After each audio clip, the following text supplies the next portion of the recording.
سیاسی اسلام اور غیر سیاسی اسلام میں، سیاسی اسلام اور روایتی اسلام میں، تو پھر اس کا معنی یہ ہے کہ جو خدا عبادت گاہ میں ہے وہ خدا بازار میں نہیں ہے۔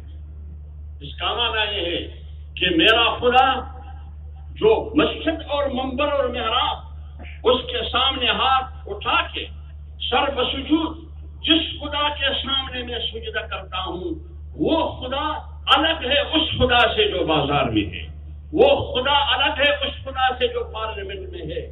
تو پھر آپ نے انسانیت کو تقسیم کر دی۔ آپ علماء کرام ہیں، انسانیت کی زندگی ناقابل تقسیم ہے، وہ ناقابل تقسیم ہے، اور ناقابل تقسیم اصل وحدت یہ ہے۔ جب آپ تقسیم کریں گے یہ وحدت کے خلاف ہے، یہ توحید کے بھی خلاف ہے کہ عبادت گاہ کا خدا ایک اور سیاست گاہ کا خدا دوسرا، خانقاہ کا خدا ایک، سیاست گاہ کا خدا دوسرا، درسگاہ کا خدا ایک اور پارلیمنٹ کا خدا اور۔ کیا یہ ہے یہ تصور؟ تصور یہ ہے کہ جو خدا درسگاہ اور عبادت گاہ کا ہے وہی خدا پارلیمنٹ کا بھی ہے،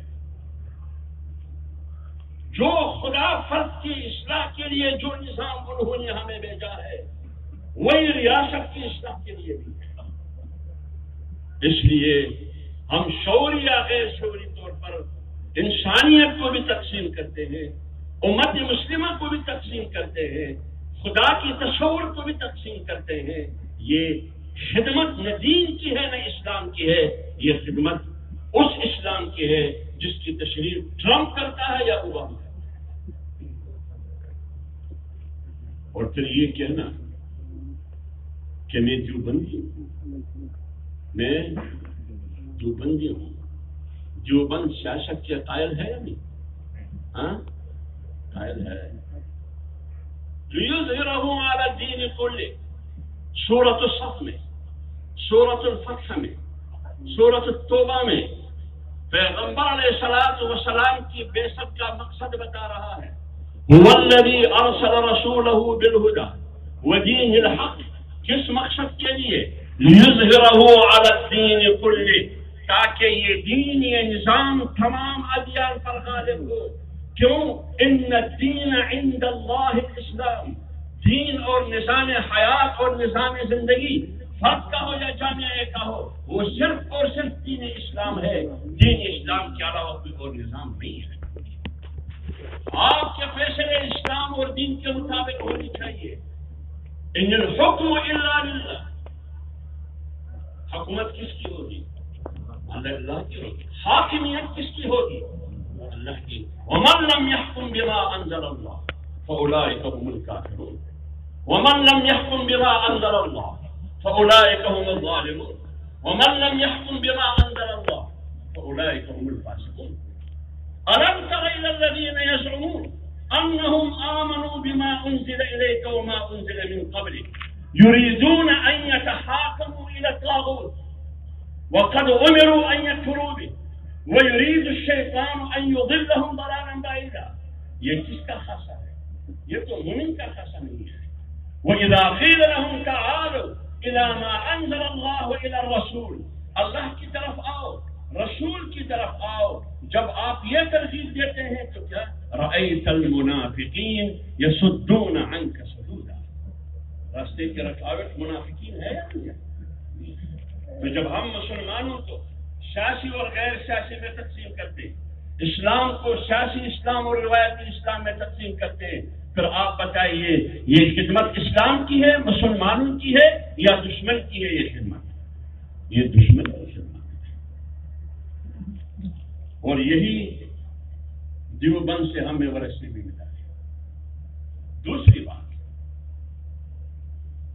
آج مدرسہ نشانے پر ہے، کہتے ہیں مدرسہ قومی دائرے میں شامل نہیں۔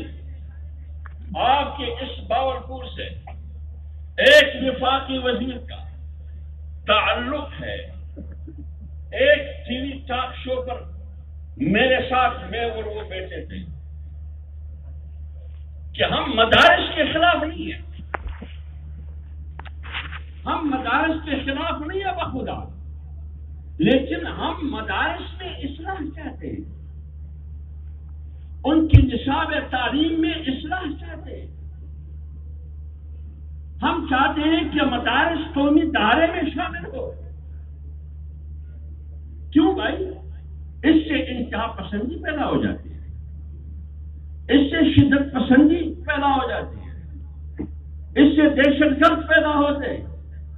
اس لیے ہم کوشش کرتے ہیں کہ ایک ایسی نصاب تعلیم ہو تاکہ ایک معتدل مزاج انسان وہاں سے جنم لے سکے۔ ہم قومی دائرے میں شامل کرتے ہیں۔ تو میں نے ان کو کہا کہ آپ بتاؤ قومی دائرہ کیا ہے؟ قومی دائرہ کیا ہے کہ مدارس کو ہم اس قومی دائرے میں شامل کریں؟ ان کو معلوم نہیں تھا، ان کو معلوم نہیں تھا کہ قومی دائرہ کیا ہے۔ میں نے کہا مولوی آپ کو بتائے گا، وہ مولوی جو مدرسے کا پڑھا ہوا مولوی، وہ مولوی جس کی پگڑی اور داڑھی کو تم نے دہشت اور خوف کی علامت ڈکلیئر کیا ہے، وہ مولوی جس کو آپ انتہا پسند کرتے ہیں۔ میں بتاتا ہوں آپ کو کہ مدرسہ قومی دائرے میں شامل ہے یا نہیں، اور قومی دائرہ ہے کیا۔ میرے بھائی، قومی دائرہ ہے پاکستان کا آئین، سن 1973 کا آئین قومی دائرہ ہے۔ اب وہ آئین کہتا ہے، میں نہیں کہتا، پیر ذوالفقار صاحب نہیں کہتے، مولانا فضل الرحمان صاحب نہیں کہتے، مدرسے کا محتمم نہیں کہتے۔ پاکستان کا آئین یہ ضمانت اور گارنٹی دیتا ہے کہ اس ملک میں حاکمیت اعلیٰ اللہ تعالیٰ کی ہوگی۔ تو مدرسے میں معرفت خداوندی پڑھایا جاتا ہے، پڑھایا جاتا ہے کہ اصل حاکمیت کس کی ہے۔ ان الحکم الا للہ، یہ سمجھایا جاتا ہے جو آئین کے آرٹیکل 42 کا حصہ ہے۔ پھر آپ بتاؤ مدرسہ قومی دائرے میں شامل ہے یا نہیں؟ آپ کہتے ہیں کہ میں مدرسے کو چاہتا ہوں کہ قومی دائرے میں شامل ہو۔ آئین کہتا ہے، پاکستان کا آئین، اور پاکستان کا آئین چند مولویوں نے نہیں بنایا ہے۔ پاکستان کا آئین پاکستان کی پارلیمنٹ نے سن 1973 میں بنایا ہے۔ اس میں چند مولوی تھے، مفتی محمود رحمۃ اللہ علیہ کی صورت میں، مولانا عبدالحق رحمۃ اللہ علیہ کی صورت میں، شاہ احمد نورانی رحمۃ اللہ علیہ کی صورت میں، مولانا غلام غوث ہزاروی رحمۃ اللہ علیہ کی صورت میں، 7-8 مولوی تھے۔ انہوں نے اپنا لوہا اس وقت کے پارلیمنٹ سے منوا لیا 200 کے مقابلے میں 8 مولوی، کہ حاکمیت اعلیٰ اللہ تعالیٰ کی ہوگی، کسی انسان کی خدائی نہیں چلے گی۔ اور مدرسے میں یہی پڑھایا جاتا ہے۔ تو آپ بتاؤ مدرسہ قومی دائرے میں شامل ہے یا نہیں شامل؟ نمبر 2، آئین میں یہ ضمانت اور گارنٹی ہے کہ قرآن سپریم لا ہوگا، یعنی قرآن سے بڑھ کر کوئی دستور نہیں۔ اگر دستور ہے انسانیت کے لیے وہ صرف اور صرف قرآن ہے۔ یہ کون کہتا ہے؟ آئین کہتا ہے۔ اور مدرسے میں قرآن پڑھایا جاتا ہے۔ قومی دائرے میں مدرسہ شامل ہے یا نہیں شامل؟ شامل۔ اب یونیورسٹی میں قرآن نہیں پڑھایا جاتا، وہ قومی دائرے سے باہر ہے یا نہیں باہر؟ یونیورسٹی میں یہ تصور نہیں ہے کہ حاکمیت اعلیٰ اللہ تعالیٰ کی ہوگی، قومی دائرے سے باہر ہے یا نہیں ہے؟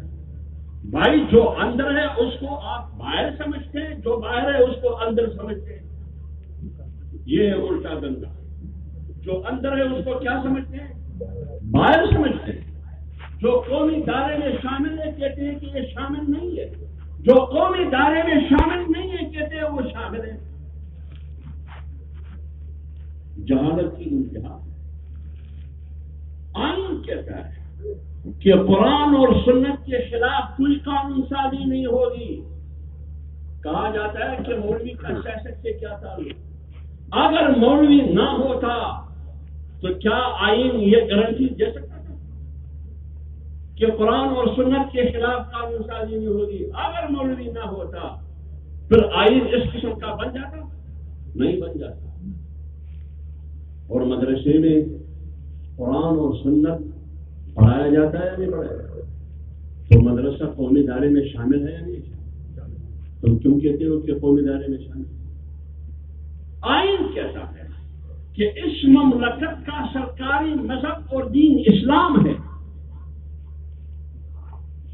اگر آپ یہ کہیں کہ پاکستان ایک ایسا ملک ہے جس کا کوئی مذہب نہیں ہے، یہ گالی ہے یا نہیں ہے گالی؟ کیا اگر آپ یہ کہیں کہ یہ بے دین ملک ہے، یہ گالی ہے یا نہیں ہے گالی؟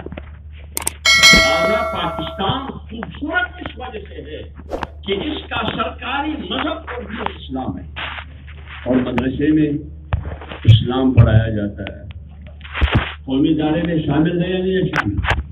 یونیورسٹی میں اسلام پڑھایا جاتا ہے، وہ قومی دائرے سے باہر ہے. مدرسے میں اخلاق، تہذیب اور اخلاق سکھایا جاتا ہے. انک لعلی خلق عظیم. پیغمبر علیہ الصلوۃ والسلام کی سیرت کیا تھی، ان کی صورت کیا تھی، مدرسے میں وہ سکھایا جاتا ہے، وہ بتایا جاتا ہے. تہذیب اور اخلاق ویزکیہم تزکیہ نفس. کیا یونیورسٹی میں پڑھایا جاتا ہے؟ اب آپ بتائیے مدرسہ قومی دائرے میں شامل ہے یا نہیں شامل؟ یونیورسٹی شامل ہے؟ یہی وجہ ہے کہ آپ کا قومی دائرے میں شامل نہیں ہے تو میرا جسم میرا مرضی، میرا جسم میری مرضی کی آوازیں سنائی دے رہی ہے. میرا جسم میری مرضی. اگر یہ مولوی پارلیمنٹ میں نہ ہو تو یہ قانون سازی کا راستہ اگر روکا ہے تو یہ چھت مولوی نے روکا ہے. لہٰذا یہ پروپیگنڈا کر رہا کہ مولوی کے پیٹ میں اسلام کا درد نہیں ہے، اسلام آباد کا درد ہے. کہا جاتا ہے نہیں کہا جاتا ہے مولوی کو اسلام نہیں اسلام آباد کی ضرورت ہے. ہمیں اسلام آباد کی ضرورت ہے. اس لیے اسلام پر ڈاکہ ڈالنے والے ڈکیت سارے اسلام آباد میں. اسلام اور مسلمانوں کے خلاف قانون سازی کرنے والے وہ اسلام آباد میں بیٹھے. لہذا ان ڈاکوؤں کا، ان ڈکیتوں کا راستہ روکنا یہ میری ذمہ داری ہے.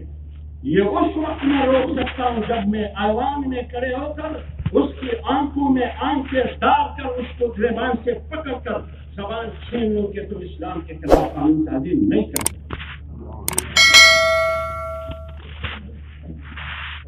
نہیں ہوگا، اس طرح دعاؤں سے نہیں ہوگا بھائی،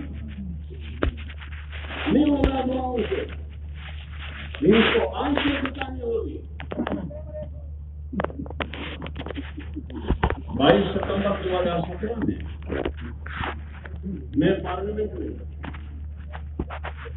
بل آتا ہے کسی اور موضوع پر، کسی اور حوالے سے، لیکن اس بل کی آڑ میں ختم نبوت کو بیچ میں سے اڑا دیا گیا.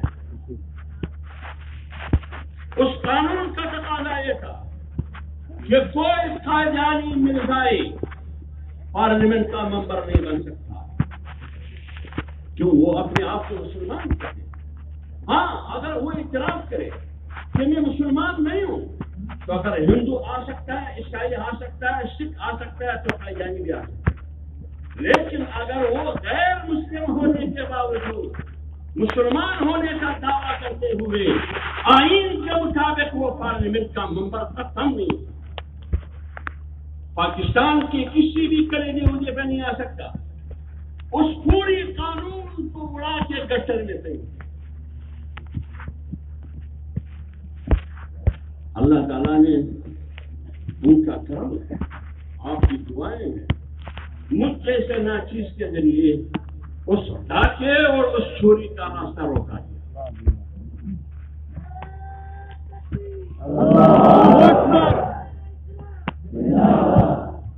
اور جب اس کے خلاف، اس ڈاکے کے خلاف ختم نبوت کا قانون ختم کر کے اس کے خلاف میں نے ترمیمی بل لایا، حلف نامہ کو کیوں اقرار نامے میں تبدیل کیا ہے، آج جو مدینے کی ریاست کا چیمپئن بن چکا ہے، سب سے پہلے میری مخالفت اس پارٹی نے کیا یا انہوں نے ختم نبوت کا قانون ختم ہونے کی تائید کی. مدینے کی ریاست کا تقاضا ہے، مدینے کی ریاست میں مسلمہ کذاب کا انجام کیا ہوا؟ پیغمبر کی زندگی میں انہوں نے نبوت کا دعویٰ کیا. ابو بکر صدیق رضی اللہ تعالیٰ عنہ نے اس کے خلاف لشکر کشی کی، 1200 صحابہ کرام نے شہادت جام نوش کی. پوری 30 سالہ تاریخ میں تقریباً 260 افراد شہید ہوئے، لیکن صرف ایک مسلمہ کو مارنے کے لیے 1200 صحابہ کرام تھے. اس سے آپ اندازہ لگاؤ کہ ختم نبوت کا عقیدہ آساس ہے ایمان اور اسلام اور دین کا، اس کو کون سے روند ڈالنے کی کوشش کی جاتی ہے. کس کو خوش کرنے کے لیے؟ خدا کو، رسول پاک صلی اللہ علیہ وسلم کو. اور یہ کون لوگ کرتے ہیں؟ یہ وہ لوگ کرتے ہیں جو حج بھی کرتے ہیں، عمرہ بھی کرتے ہیں، اور روضہ رسول پاک پہ بھی جاتے ہیں، اور قرآن پر بھی ایمان رکھتے ہیں. یہ وہ لوگ ہیں صرف اقتدار کے خاطر، لالچ کے خاطر، مفاد پرستی اور خود غرضی کے خاطر اس کا راستہ روکا گیا. اب آپ بتائیے مولوی کا ہونا پارلیمنٹ میں ضروری ہے یا نہیں ضروری؟ کیا مولوی کا سیاست میں ہونا ضروری ہے یا نہیں ضروری؟ یہ ایک نمونہ ہے. میں دوسرا مثال ہے، اس کی مدینے کی ریاست کی چیمپئن پارٹی، اس کا ایک پارلیمانی لیڈر نے ایک ترمیم لایا. ترمیم یہ تھا کہ حلف نامہ جو بھی پارلیمنٹ کا ممبر بن جاتا ہے وہ حلف لیتا ہے، قسم لیتا ہے. اس نے سب سے پہلے بسم اللہ الرحمن الرحیم سے شروع کرتا ہے. اس حلف نامے میں 3 بار یا 4 بار لفظ اسلام آتا ہے. تو انہوں نے ترمیم یہ لایا کہ بسم اللہ اور لفظ اسلام نکال دیں. بسم اللہ، اور جب ان سے پوچھا گیا کہ بسم اللہ اور لفظ اسلام کو کیوں نکالتے ہیں، کہتے ہیں یہ غیر مسلموں کے حوالے سے میں کہہ رہا ہوں. غیر مسلم جب پارلیمنٹ کا رکن بن کے حلف اٹھاتا ہے، ان کا بسم اللہ سے کیا تعلق ہے؟ ان کا اسلام سے کیا تعلق ہے؟ بھائی غیر مسلم نہیں کہہ رہا، تم کون ہو کہ تم اس کی وکالت کرتے ہو؟ فیصلہ ہوا کہ اس بل کو سینٹ کی قائمہ کمیٹی کے حوالے رولز کے مطابق قائمہ کمیٹی کے حوالے کیا. فیصلہ یہ ہوا بعد میں کہ عیسائیوں کی پادری کو بلا، اس کی رائے لے لیں. فیصلہ یہ ہوا کہ ہندوؤں کی پنڈت کو بلا. فیصلہ یہ ہوا کہ سکھوں کی گرو کو بلا. تاریخ طے ہو گئی. پنڈت کو بھی بلایا، گرو بھی بلایا گیا، اور پادری بھی آیا. اس کے سامنے ترمیم رکھ دی گئی کہ آپ کی خاطر، آپ سے بہت محبت ہے، آپ کی خاطر ہم نے یہ ترمیم لایا ہے کہ بسم اللہ اور لفظ اسلام ہم نکال دیں، کیونکہ آپ کا اسلام اور بسم اللہ سے کیا تعلق ہے؟ انہوں نے جواب میں کہا کہ بھائی ہم تو 70 سال سے بسم اللہ پڑھتے ہیں، ہم تو دن میں 10 دفعہ اسلامی جمہوریہ لفظ اسلام، لہذا ہمیں لفظ اسلام اور بسم اللہ سے کوئی تکلیف نہیں. اگر تم بحثت مسلمان تمہیں لفظ اسلام اور بسم اللہ کے پیٹ میں ڈرنے تو وہ آپ یہ راستہ کس میں ہوگا؟ اگر مولوی نہ ہوگا تو یہ ہوگا. تیسری مثال آئین میں ایک ترمیم میں نے آیا. آئین میں یہ ہے کہ نشہ آور مشروبات کا استعمال اسلامی جمہوریہ پاکستان میں ممنوع ہے. ہمارے اکابرین نے کہا کہ پاکستان کی مثال آج کے بعد مسجد کی ہے. کہا یا نہیں کہا؟ اس کی مثال آج کے بعد مسجد کی ہے. لہذا مسجد کی حفاظت کرنا لازمی ہے اور جو حملہ آور ہوگا اس سے لڑنا بھی ہماری ذمہ داری ہے. ہم تو پاکستان کو ایک مسجد سمجھتے ہیں.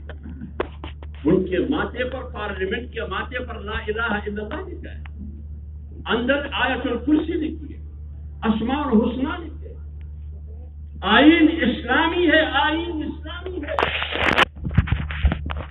ہم نے اس آئین کا حق لے کے پاکستان سے وفاداری کا قسم کھایا ہے. اس پاکستان میں آئین میں یہ ہے کہ نشہ آور مشروبات جیسے شراب اس کا استعمال ممنوع ہے, لیکن دو جگہوں پر اس کا استعمال جائز ہے. ان دو میں سے میں ایک بتاتا ہوں. غیر مسلم اقلیتوں کی مذہبی تہوار کے موقع پر. کیا مطلب؟ یعنی جب عیسائیوں کی کرسمس ڈے ہو 25 دسمبر, یا ہندوؤں کی ہولی ہوگی, یا سکھ برادری آتی ہے یہاں گرو نانک کے پاس, یہ ان کی مذہبی تہوار ہے جیسے ہمارے عید. ان مذہبی تہوار کے موقع پر اگر غیر مسلم شراب استعمال کرنا چاہے تو ٹھیک ہے. اب سوال یہ ہے کہ غیر مسلموں کی مذہب میں شراب کا استعمال جائز ہے یا ناجائز ہے, حرام ہے. اور پھر عبادت کے موقع پر تو بطریقہ اولا حرام ہے. اور آئین کا آرٹیکل 20 کہتا ہے کہ ہر مذہب کا احترام ہونا چاہیے, اور تم نے اس آرٹیکل کے ذریعے ان مذاہب کی توہین کی. ایک چیز ان کی مذہب میں حرام ہے, تم کہتے ہیں کہ مذہبی تہوار کے موقع پر جائز ہے, لہٰذا اس جملے کو نکال دیں. یہ ترمیم میں نے خود لایا, غور سے سنیے. جب لایا سکھ, عیسائی, ہندو نے کہا کہ احتساب ٹھیک کیا ہے, وہ میرے ساتھ متفق تھے. مسلمان نے کہا کہ احتساب غلط ہے. اب آپ بتائیے, یہ ہے مدینے کی ریاست. اس قسم کی فیصلے ہوتے آپ دیکھتے ہیں. میرا جسم میری مرضی, میرا جسم میری مرضی کا مطلب کیا؟ قوم کی بیٹی اور بچی کو بازاری بنانا, قوم کی بیٹی اور بچی کو کمرشل بنانا جیسے پراپرٹی, قوم کی بیٹی اور بچی کو ہیرا منڈی کا طائفہ بنانا. لیکن ایک بار اس اجتماع کی توسط سے ہم ان لوگوں کو جو مغرب کی گماشتے اور ان کی ایجنٹ اور حواری ہے یہ بتاتے ہیں کہ جب تک مولوی زندہ رہے گا اور پاکستانی قوم میں ایمان رہے گی, کسی کا باپ بھی یہ نہیں کر سکتا.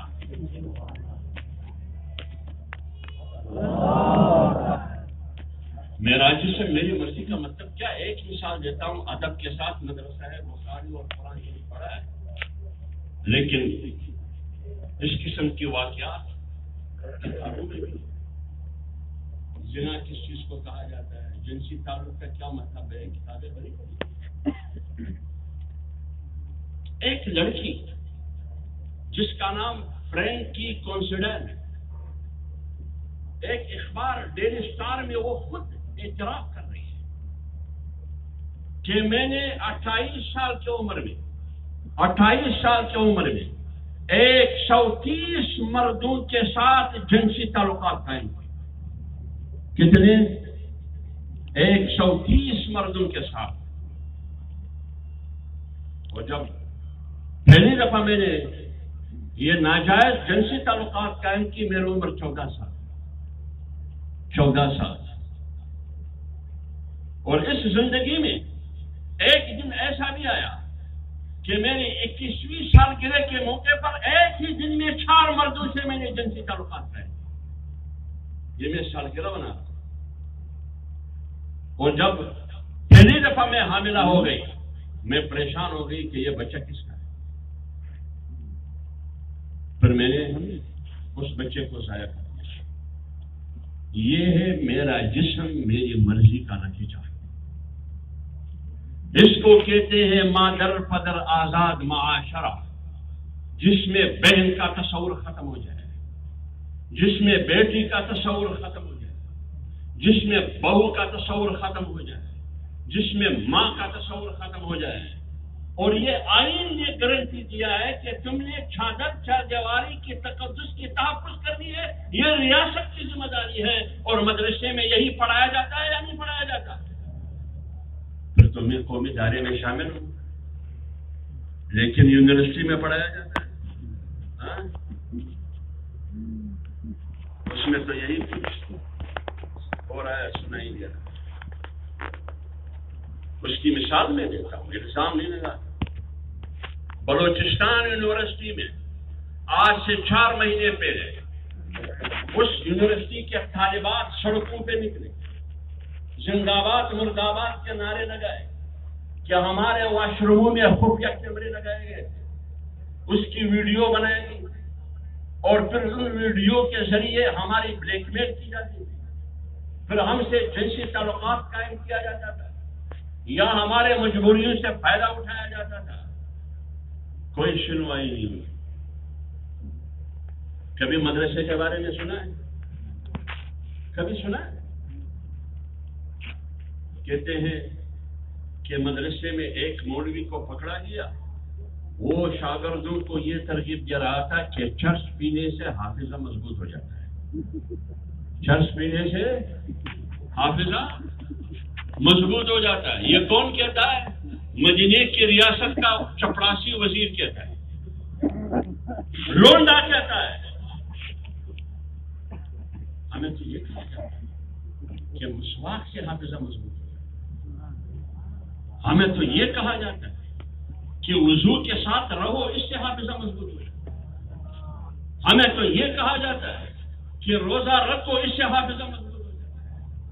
ہمیں تو یہ کہا جاتا ہے کہ قرآن کی تلاوت کثرت سے کرو، اس سے حافظہ مضبوط ہو جاتا ہے.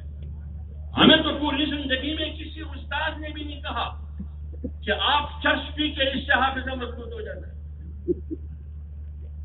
جب پاکستان کی مدارس میں 25 سے 30 لاکھ طلباء اور طالبات پڑھ رہی ہیں، کہیں بھی ایسا واقعہ سامنے نہیں آیا ہے 72 سال میں. اور وزیر کہتا ہے کہ یونیورسٹی اور کالج میں 77% طلباء اور طالبات منشیات سے عادی ہیں. پھر قومی ادارے میں شامل ہوں یا آپ شامل ہیں؟ ہم شامل ہیں قومی ادارے میں. آپ کی اصلاح کی ضرورت ہے. چور آپ سے نکلتا ہے، کرپٹ آپ سے نکلتا ہے، بینک سے قرضہ لے کے اربوں معاف کرنا یہ آپ سے نکلتا ہے، ٹارگٹ کلر آپ سے نکلتا ہے، NRO میں 6000 چوروں کو معاف کرنا یہ آپ سے نکلتا ہے. مجھے بتائیے پاناما لیکس میں 500 بندوں کے نام ہے، اس میں ایک مولوی بھی نہیں ہے.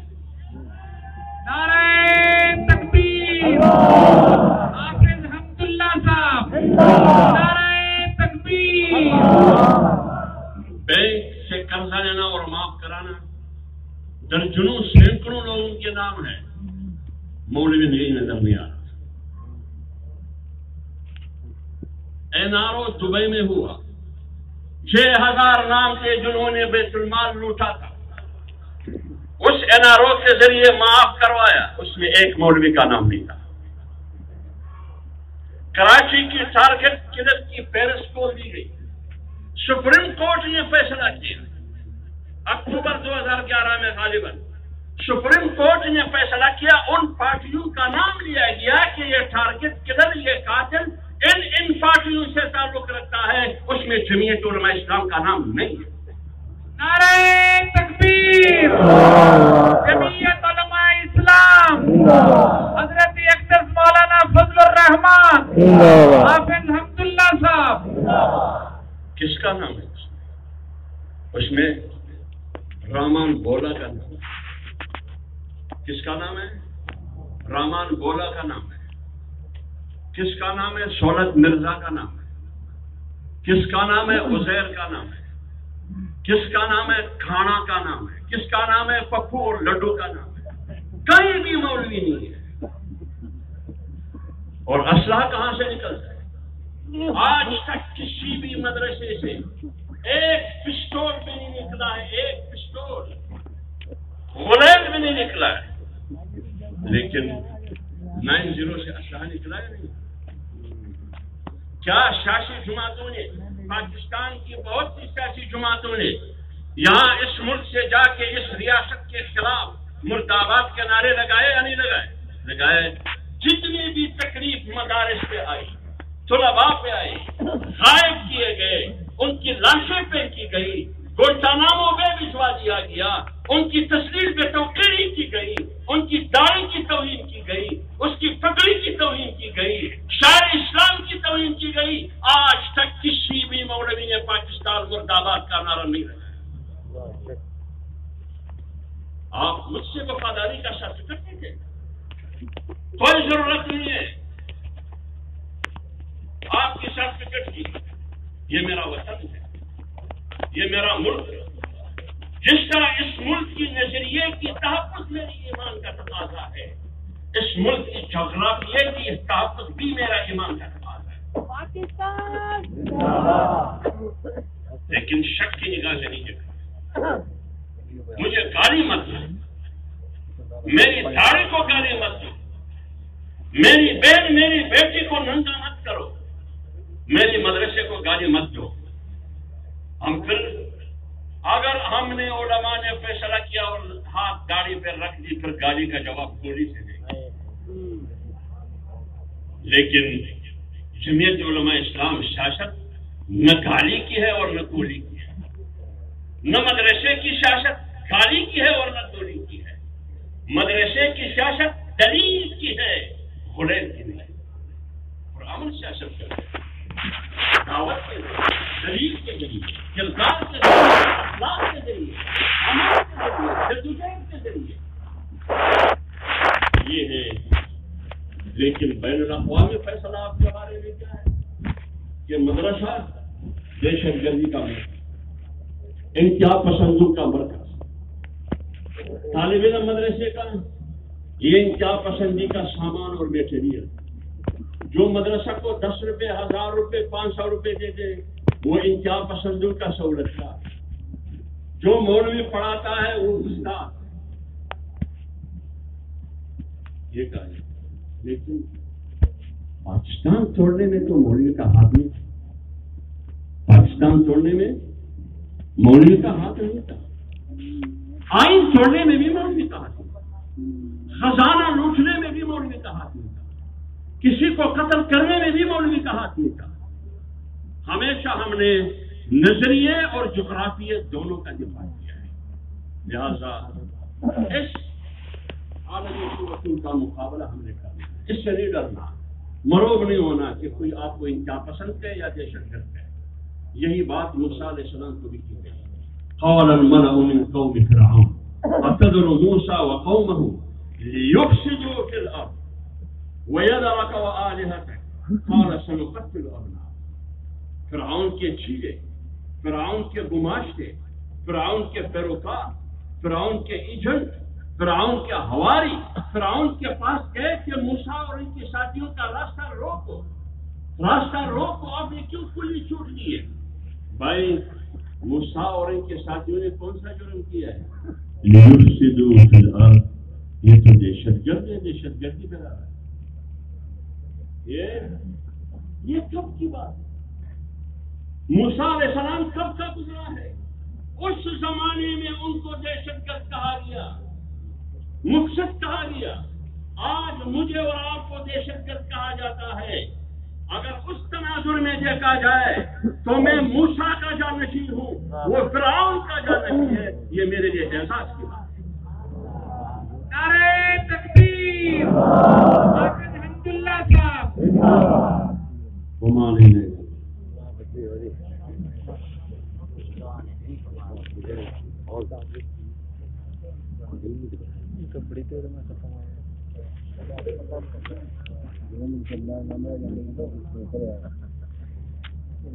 رات ضروری اعلان سے بات فرما لیں۔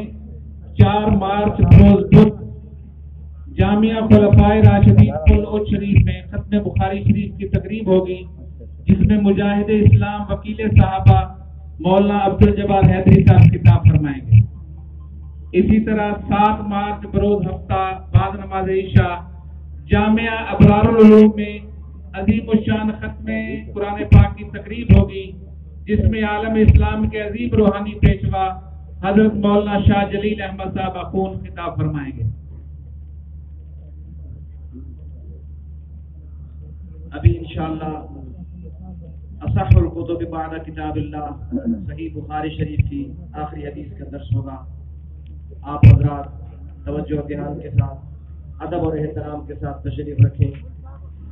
انشاءاللہ سبق کے بعد شیخ المشائخ محبوب العلماء والصلحاء عالم اسلام کے عظیم روحانی پیشوا حضرت اقدس حضرت مولانا حافظ ذوالفقار احمد صاحب دامت برکات العالیہ خطاب فرمائیں گے۔